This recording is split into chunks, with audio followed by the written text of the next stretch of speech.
video, I'm going to show you an even more complex way that you can use the quick select tool. So obviously when we did the frog, that was really easy because it was smooth. But trying to select something like this alpaca, it's a lot harder because of all this hair. So I'm going to get the quick select tool.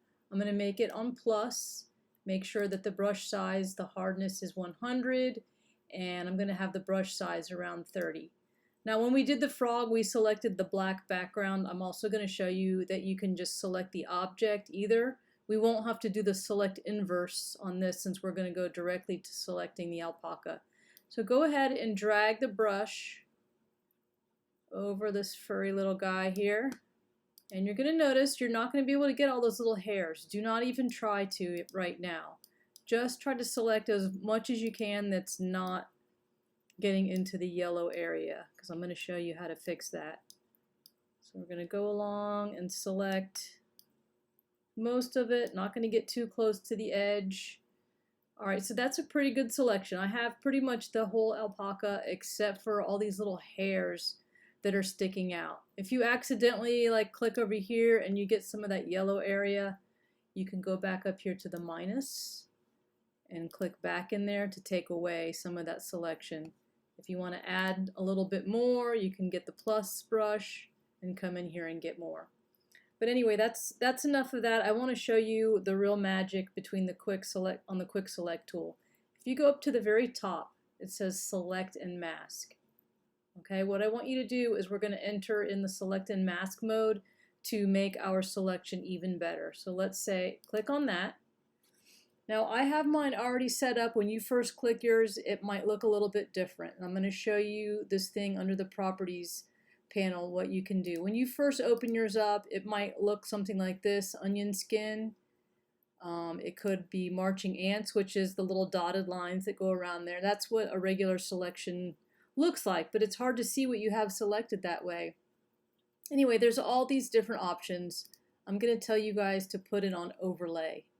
Alright, that's the easiest thing to work with, I think. So click on overlay, and then it's going to have this color. When you click on that, it might be any different color. I don't care what color you use. I find red to be the easiest way to work in. And then the opacity slider.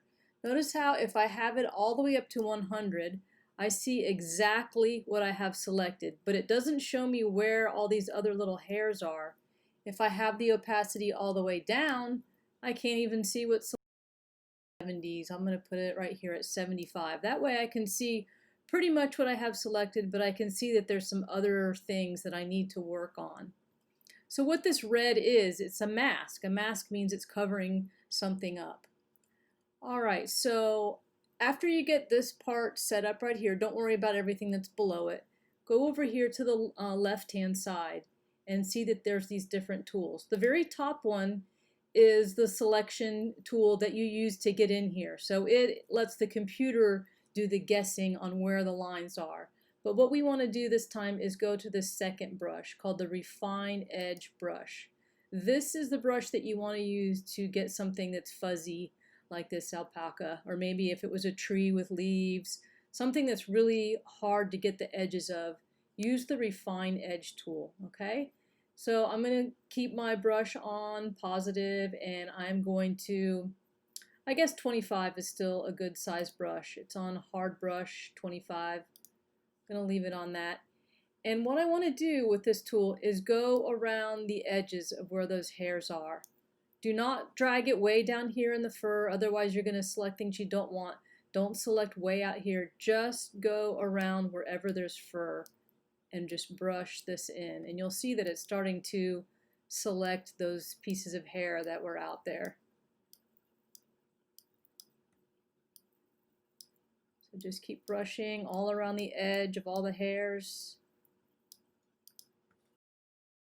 I can still use the Refine Edge to get those hairs. Go all along here. If you make a mistake and select too much, you have to be really careful. If you start going crazy and dragging the mouse all over the place, you're going to mess up the selection that you already have. And if that happens, I would recommend just pushing cancel over here and starting over. So I'm going to keep brushing along all the edges of the fur. You don't need to really get every single piece, but it's going to make a big difference when you go around the edge with this. Alright, we're almost done. I'm going to get some of that fuzz up on the top of the ear. Alright, so if you want to see what you have selected, you can go back over here to this opacity thing. If you turn it all the way up, now I can see how I have all the little hairs selected, whereas I didn't before. I'm going to turn that back down.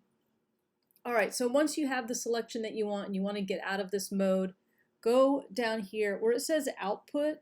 Just leave this on selection right now, okay? Don't worry about all these other settings of other things. Don't worry about changing this. Just say output to selection. And then go down here in the bottom right and press OK so that you can get out of the select and mask mode. And once you press OK, you can see that you have a selection around it and you can copy it. So go to Edit, Copy, and then go over to your space background and push Paste, Edit, Paste. And then you can take the Move tool and move it down to the bottom.